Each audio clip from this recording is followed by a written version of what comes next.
parce que c'est là, je vous ai dit, 70, la Coupe du Monde, Brésil, tricampion. Vous étiez foot? Ah oui, oui, j'étais très foot. Toute la tribu d'ailleurs. Toute la tribu. Et je voulais dire qu'à cette époque, mes frères, qui sont aussi chanteurs, à l'époque, le trio Espéranza, c'était pas moi, c'était avec Mario, qui est un de nos frères. J'étais trop petite. Et comme ma famille est très connue là-bas, à cette époque, à Engenho de Dentro, les émissions, il y avait beaucoup d'émissions de radio, même de télé, qui se passaient chez nous. Donc, ils fermaient la rue. Le quartier devenait une pagaille pas possible. Comment ça, on venait filmer chez vous? Ah oui, on venait faire des émissions de radio et parfois des émissions de télé depuis chez nous, vous voyez. Alors, il y avait plein de monde, plein de gens et tout. C'était génial. Je garde un souvenir vraiment magnifique de cette époque-là. Et pourquoi ça chantait comme ça du soir au matin? Comment c'est né, ça? C'est venu tout seul. Mes parents, qui n'étaient pas du tout chanteurs, mais qui aimaient beaucoup la musique. Ils faisaient quoi, vos parents? Ma mère était mère au foyer, parce que 7 enfants, quand même, pas rien. Enfin, ce n'est pas rien de s'occuper de 7 enfants. Une bonne chorale, pas encore une équipe de foot, mais une bonne chorale. Mais presque, oui, une bonne chorale. Et mon père, employé de banque. Vous voyez, oui, employé de banque. Et au bout d'un moment, il a quitté quand même la banque pour s'occuper, pour être notre manager.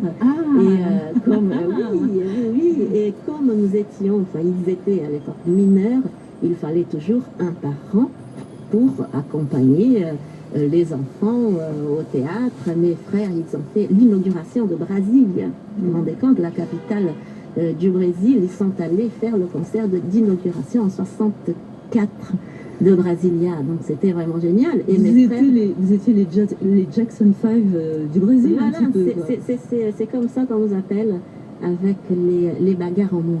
Les bagarres en moins. Oui. Et d'autres choses en a aussi. Vous avez baigné dans les champs candomblé?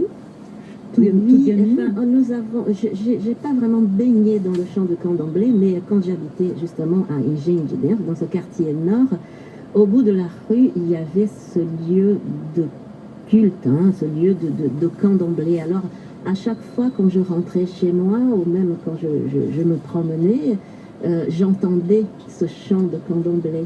Et c'est un mélange de chants à la fois. Il y a un mélange de rites catholiques et de rites et de croyances africaines. Oui, voilà, exactement. Et vous entendiez ça et j'entendais ça. C'était inspirant. D'entendre les atabaques. Les atabaques, c'est les percussions, parce que il y a des percussions quand on chante le candomblé. On tape des mains, genre comme ça. Des choses comme ça avec des atabaques. C'est quelque chose qui m'impressionnait et qui est resté quand même gravé en moi. Est-ce qu'on a des origines africaines dans la famille? Oui, bien sûr. Vous regardez, je suis un petit peu marron quand même. J'en ai des origines africaines.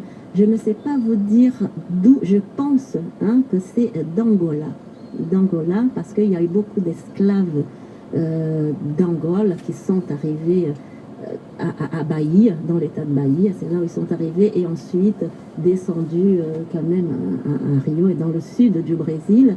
Et je sais, j'ai des ancêtres espagnols, portugais, indiens, du côté de papa, et des Africains certainement d'Angola.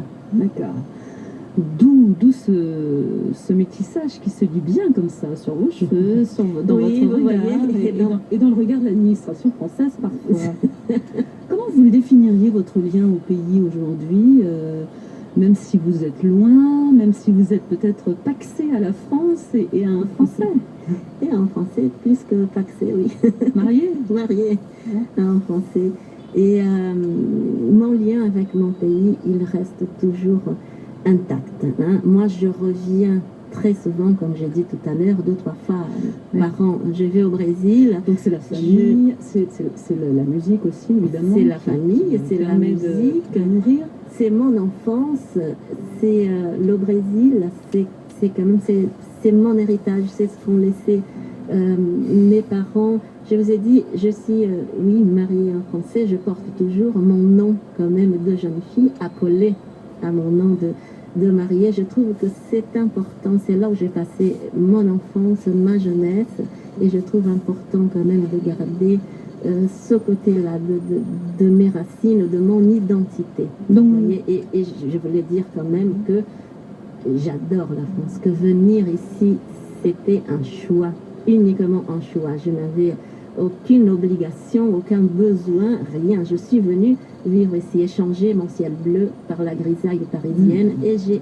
adoré ça. Venir sous les ponts de Paris, c'est vraiment d'un chic. Donc, vous n'êtes jamais en rupture avec le Brésil, toujours en fusion. Je sais que vous avez une fascination pour le président Lula. Ah oui, moi j'adore Lula parce que, d'abord par son histoire, hein, c'est un président qui n'a pas fait d'études, que tout ce qu'il a fait, c'était vraiment par la force de son caractère, par sa volonté. Et ça, mis à part tout ce qu'il a fait quand même pour le Brésil, pour son charisme, c'est le